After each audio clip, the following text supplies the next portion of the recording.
पंचायत निर्वाचन बिगुल बाजला 2027 पंचायत और पौर परिषद निर्वाचन हेबा बोली सरकार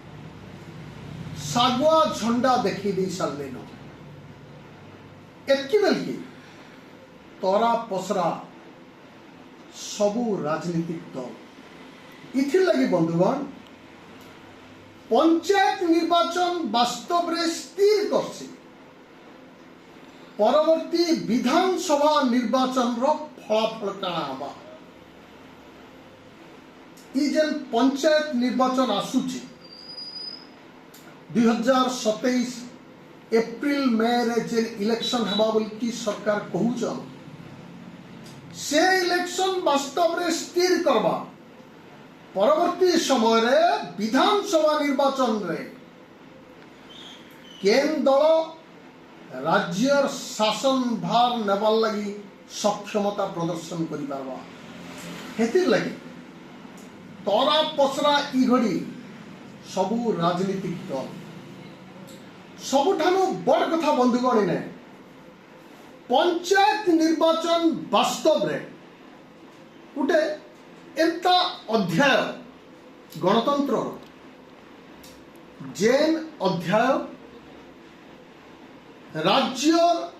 राजनीति के बड़ा जोर से प्रभावित करसी 2027 रो इलेक्शन 2027 रो पंचायत और पौर परिषद निर्वाचन 2029 रे तार रूप देखावा बोली कहा जाउची आउ इटा की नहीं राजनीतिक दल मानकर भितरे उष्मता आरंभ होइछि इने हमें आसुन आर गुटे जिनिस आलोचना करमा वास्तव रे दीर्घ 24 वर्ष धरि ओडिशा शासन भार थिला गोटे आंचलिक दल हाथ में बीजेडी हाथ में किंतु गोटे जातीय दल आसिकी ताके किछि नहीं गला विधानसभा निर्वाचन रे बीजेडी हाथरू बुचड़ी जाइए शासन गादी एंता समयाती बीजेडी भाबुचे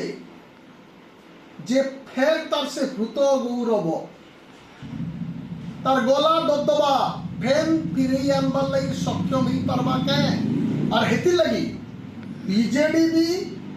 मने बर्कस वाली चेष्टा करिचे बंधुगण मने पकोन एबे एबे बीजेडी के फेर बर्कस करबार लगी नवीन पटनायक सुजाता पांडियन को आनिकरी दल रे शामिल करिचन और सेथि लगी उत्साह भी बीजेडी ने देखल मिलुची आ अन्य पक्षरे बीजेपी कथा में देखू बीजेपी हाथ में तो ओडिशार शासन डोरी जदि भी विरोधी मानकर मुहरे गुटे कथा आसुची जे बीजेपी राज्य शासन के आसला परे जेतकी तार माने दबदबा देखि पारबार कथा सेतकी देखि नहीं पारबार बोली किंतु इने गुटे कथा में चिंता करि पारमा बंधुगण बीजेपी हाथ रे शासन डोरी भोटर मान को आकृष्ट करवार लगी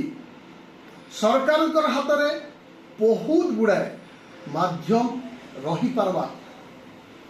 और बीजेपी रो गोटे नेशनल स्वर अच्छे जातीय स्वर अच्छे तार संगे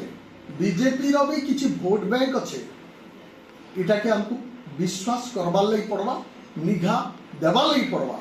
आमे नहीं कहबार जे बीजेडी रो वोट बैंक नहीं न बीजेडी रो दबदबा नहीं न बीजेडी रो जदि भी किछि वोट बैंक अच्छे बोली आमे चिंता करना तथापि भी बीजेडी जेहेतु गला थर गोटे धूली चाटला भया अवस्था रे आसिकरी पराजय वरण करिছে बीजेपी द्वारा आउ ई भितरे भितरे बीजेपी के बने वर्कस सांसद केतेटा भी बीजेडी रु देखि दे सारले न ये सब प्रभाव भी रही भोटर मान तो इथिर लगी बीजेडी जेकी ओटा वर्कस करुचे सेकी ओटा वर्कस करके ठाड़ ही बीजेपी ई आयबार पंचायत और पौर परिषद निर्वाचन सियाड़े आमे बंधुगण टिके नजर दो कांग्रेस रो आगे।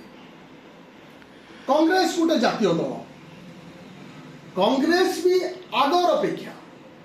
जदि विगत दिन रे आमे देखमा कांग्रेस रो अवस्था बहुत सांघातिक थिला ओडिशा माटी रे,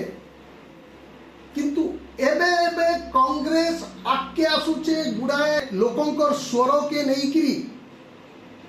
राज रास्ता के ओह्लौचे, सरकार को से फाइट करवार लगी चैलेंज करूचे, कांग्रेस निजर अड्डा बरकस करवार लगी बहुत चेष्टा करूचे। आ कांग्रेस रो आशा रही जे इथर पंचायत और पौर परिषद निर्वाचन रे तार दबदबा रहबा, से दबदबा सृष्टि करी पारबा, इंता गुडे विश्वास ते रखीचे कांग्रेस। ई समयाती आमे गुटे जिनिस देखमा जे वास्तव रे पंचायत और पौर परिषद इलेक्शन सीधा सड़क तार फलाफलता प्रभावित करसी एमएलए एमपी इलेक्शन के, और सेथिर लगी इतार गुरुत्व बहुत टेबल की कहा जायसी। और गुटे कथा आमे जदि देखमा बंधुगण राजनीतिक दृष्टिकोण रु जदि आमे देखमा कि पंचायत निर्वाचन राजनीतिक दल मानकर शक्ति प्रदर्शन रो मैदान बोल कि नहीं कहा जाई पारे। इटा तल स्तर रे बंचुथुवार सब मनुष्यंकर हक, लोकंकर आशा आकांक्षार मूल दुआ बोल कि कहा जायसी। देखा जाऊ आए बार ई इलेक्शन 2027 रो पंचायत इलेक्शन कहा के जनमत रे आगे रखवा, कहार लगी शुभंकर हवा। देखा जाऊ घंटी तो बाजी गलान पंचायत निर्वाचन